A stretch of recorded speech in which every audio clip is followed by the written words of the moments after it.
بسم اللہ الرحمن الرحیم۔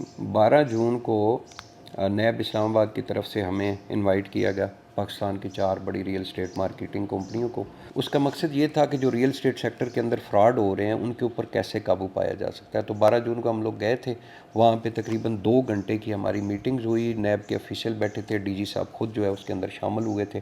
اور ایک تو میں سب سے پہلے آپ کو بڑی کلیئر بات بتا دوں کہ نیب جو ہے وہ ابھی ریل اسٹیٹ مارکیٹنگ کمپنیوں کے اوپر، بلڈر جو فراڈی ہیں ان کے اوپر، جو ڈیولپر فراڈی ہیں ان کے اوپر بہت بڑا کریک ڈاؤن کرنے جا رہا ہے۔ بہت ساری درخواستیں ان کے پاس موجود ہیں، اور میں اپریشیٹ کرتا ہوں نیب کو، اور اس طرح کے بالکل ہونے چاہیے۔ ریل اسٹیٹ مارکیٹ کے اندر بہت لوگوں کا فراڈ ہوا ہے۔ تو اس کے بعد پھر نیب نے جو ہے وہ ہم سے کچھ سجیشن مانگی کہ آپ کچھ اپنی طرف سے ہمیں ریٹن کی شکل میں دیں تاکہ آنے والے ٹائم میں ریل اسٹیٹ مارکیٹ جو ہے وہ کیسے ٹھیک ہو سکتی ہے۔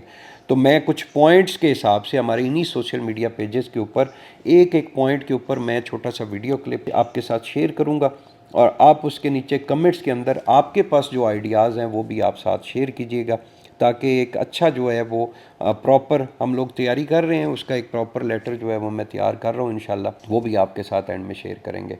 تو سب سے پہلے نمبر پوائنٹ کے اوپر جو میں نے وہاں پہ سجیشن دی تھی وہ یہ دی تھی کہ نیب کا جو دورانیہ ہے کیس کا فائنل پروسیس کرنے تک، وہ بہت زیادہ ہے۔ 2004-05 کے اندر ریل اسٹیٹ مارکیٹ کے اندر بہت ساری ہاؤسنگ سوسائٹیوں نے فراڈ کیے، اور جا کے 18-20 سال بعد ان متاثرین کو 40-50% جا کے پیمنٹ ریفنڈ ہوئی ہے۔ اور اس وجہ سے متاثرین جو ہے اب کہتے ہیں کہ اگر 20 سال بعد ہی جو ہے وہ ہمیں پیمنٹ واپس ملنی ہے تو چھوڑیں جی، ابھی قیامت والے دن نہیں پوچھیں گے۔ تو یہ دورانیہ جو ہے وہ کم کیا جائے، 2-3-4 سال کے اندر جو ہے وہ کیس کا فیصلہ کر کے آپ متاثرین کو لوٹی ہوئی رقم جو ہے وہ کم از کم 100% واپس کریں۔